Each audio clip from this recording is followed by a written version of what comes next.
En efecto, algunas de las cosas que dijeron son verídicas.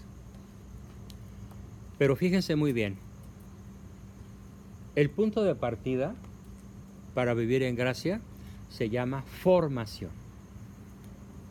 La formación. Una característica que tienen todos mis alumnos perseverantes, por decir solo los de aquí, de esta ciudad, es que tienen 2 años en formación. Y los que han logrado tener estos 2 años en formación, ya los hemos escuchado, han logrado cosas que calificaríamos de extraordinarias. Extraordinarias. Un año. Exactamente. Fíjate, un año. Bueno, imagínate los que tienen 2. ¿Sí? Entonces, la primera acción voluntaria que nos permite mantenernos en gracia es la formación del intelecto y de la voluntad. Si creen que invertir en formación es caro, prueben con la ignorancia, con el no saber que no se sabe. Hay un pecado que la inmensa mayoría de los habitantes de la tierra ignoran como pecado y que se llama pecado de omisión. Y uno de los grandes pecados de omisión es no saber que no se sabe por la flojera que produce dedicar tiempo, dinero y esfuerzo a la propia formación. Mediante el estudio, la lectura, no necesariamente de lo que yo escribo, por supuesto. Los autores que escriben muchísimos años antes que yo y mucho mejor que yo son miles. Pero la inmensa mayoría de los grandes autores de la tierra son como desconocidos para la inmensa mayoría de la población. Entonces, el primer acto que todos quedan invitados a realizar es una formación permanente que va a terminar ¿cuándo? El día del juicio final, bueno, mejor dicho, unos instantes antes de que entreguemos los tenis, antes de morir. Es de aquí a la muerte, una formación permanente. Estudio, lectura, discusión, cursos, talleres, conferencias, tener siempre la antena parada, para formarnos e informarnos. Y la formación se divide en 5 grandes ramos. Y esto es universal, no es que yo lo haya decidido así, yo lo descubrí así, por ahí de los 30. Primero que nada tenemos que formarnos en la psicología, en entender cómo es la naturaleza humana actual, la psicología. Entender que somos seres ambivalentes, que queremos el bien pero hacemos el mal, seres falibles, que queremos acertar pero nos equivocamos, seres concupiscentes, que queremos el bien pero hacemos el mal. Todo lo que es el mundo de la psicología realista, no la psicología de Freud, de Jung, de Adler, de los psicólogos ateos famosos, que lo único que hacen es hacer más embrollos en la cabeza y en la mente de las personas. Conocer, ¿y por qué es tan importante conocer la psicología humana? Porque dicen los grandes teólogos, la gracia de Dios supone la naturaleza. Y los viejos griegos decían, si quieres ser feliz, nocete ipsum, conócete a ti mismo. ¿Qué nos da el conocimiento de nosotros mismos? Una saludable y realista psicología. Pues la formación en psicología es absolutamente indispensable para tener una naturaleza que esté favorablemente dispuesta a recibir la gracia. El segundo ámbito de formación es la filosofía, porque la filosofía nos va a dar 3 respuestas: ¿de dónde vengo? ¿Quién soy? ¿Y a dónde voy? De la manera más profunda posible. La tercera gran área de formación es la teología, que nos va a dar el conocimiento de Dios a la luz natural de la razón. la teología tiene una rama que se llama teodicea. Y la teodicea nos explica quién es Dios, cómo opera Dios desde un punto de vista racional, inteligible, inteligente. También la teología desde el punto de vista del dogma, lo que Cristo ha enseñado a través de los papas, sobre todo, que conviene obedecer y seguir, porque son declaraciones del mismo Cristo por boca de los papas, que es lo que llamamos dogma. Y aquí aprovecho para decirle al gran público que me escucha y a todos ustedes, muchos se rebelan contra el dogma porque dicen torpemente que el dogma destruye la inteligencia humana, porque nos obliga a creer ciertas cosas. Y lo que voy a aclarar es lo siguiente: el dogma no destruye la inteligencia humana. El dogma supera la inteligencia humana. ¿Sí? La supera. El dogma nos obliga a creer cosas que la inteligencia humana no entiende porque es muy limitada. Muy limitada en comparación a la inteligencia divina. ¿Cuándo vamos a entender los dogmas? Como Dios los entiende. ¿Cuándo vamos a entender cómo se las averiguó Dios para concebir una virgen sin mancha, que es la Virgen? Para concebir en el seno de la Virgen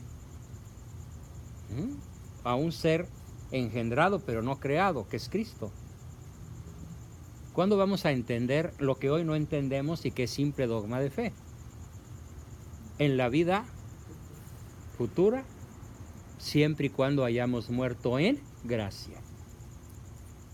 La teología, la filosofía, la psicología, nos faltan dos: la historia. ¿Por qué es tan importante entender la historia? Porque la nación que ignora su historia, la persona que ignora su propia historia, se ve obligada a repetir los errores de siempre. En México ya tuvimos muchos presidentes como el de ahora. ¿Por qué ahora elegimos uno peor que Santana, peor que Juárez, peor que Obregón, peor que Calles, peor que todos esos peores juntos? Por no saber historia. La nación mexicana no sabe historia. Y al no saber historia, tenemos un gobierno que se llama oclocracia, no democracia. Y oclocracia significa el gobierno de las multitudes ignorantes. El gobierno de las multitudes que por mayoría de votos llevan a un ignorante y a un perverso al poder, por simple mayoría de votos. Es el gobierno de los peores por decisión de la chusma, de las masas. Y por no saber historia. Si supiéramos historia como país, por supuesto que no habríamos elegido a ninguno de los presidentes desde 1824. Hubiéramos conservado a Iturbide vivo. Y México sería otra cosa. Sería la potencia del norte, no Estados Unidos. Porque cuando Iturbide es fusilado, México tenía más poder militar que Estados Unidos. Mucho más. Estados Unidos le temía a México. Y por eso procuró destruirlo y lo logró. Entre otras muchas cosas, con la traición de los masones y buscando invariablemente mantener al pueblo en la ignorancia. Vaya que lo lograron, ¿eh? Entonces, la historia. Y finalmente, nuestra formación exige que aprendamos pedagogía. ¿Para qué la pedagogía? Para saber enseñar. Para saber cómo hacer que nuestros hijos quieran. No para saber cómo hacer que hagan, no, sino para saber cómo hacer que quieran. Entonces, el primer gran ámbito para mantenernos en gracia no nos exime de la obligatoria formación en estas 5 áreas. Segundo, lo dijo muy bien Yuri, los sacramentos, la reconciliación, la Eucaristía, la misa, entendiendo misa, Brian, como el acto en el cual vas a ir a la iglesia a darle gracias a ese Señor que te sacó de la cárcel y que dio la vida por ti. La próxima vez que vayas a misa, entiende esto, por favor. Y que además vas a comulgar, vas a comer su cuerpo y su sangre. Porque mantenerte en gracia requiere comer del cuerpo y de la sangre de Cristo. Porque Él lo dijo, el que no come mi cuerpo y no bebe mi sangre, no tendrá vida eterna. O sea, no es enchilame otra, no son tamales, no son tortas, no son hot dogs. Es el cuerpo y la sangre de Cristo. Y por si lo dudas, te recomiendo que con tus hijos recorras la red con 2 palabras: milagros eucarísticos. A todos les conviene. Hay videos, ¿sí? Hay videos maravillosos donde nos van a explicar. Te recomiendo que intensamente los veas con tus hijos. ¿Qué son los milagros eucarísticos? Que la ciencia no puede explicar. Y que son verdaderos milagros extraordinariamente impactantes de la presencia de Cristo con su cuerpo, su sangre, su divinidad en cada hostia. Cosa que nuestros chavitos ignoran, ¿no? Y por eso no les interesa, porque no saben. Entonces el segundo gran ámbito es los sacramentos. La confesión, la comunión y desde luego el bautismo de los no bautizados, la confirmación de los que no estén confirmados, etc. Un tercer gran ámbito para mantenerse en gracia es la oración permanente. Como ya lo he explicado en alguna de las sesiones anteriores, la oración en segundo plano. Yo estoy hablando, pero por mi mente está corriendo el Padre Nuestro. Por mi mente está corriendo la oración a San Miguel. Con mi mente está corriendo en segundo plano el Ave María. 24 horas al día. O 16 o las que sean, mientras no haya sueño profundo, ¿no? La oración. El cuarto ámbito, la acción. Hacer cosas. Me preguntaba hoy en la mañana una chica: doctor, estoy muy deprimida, ¿qué hago?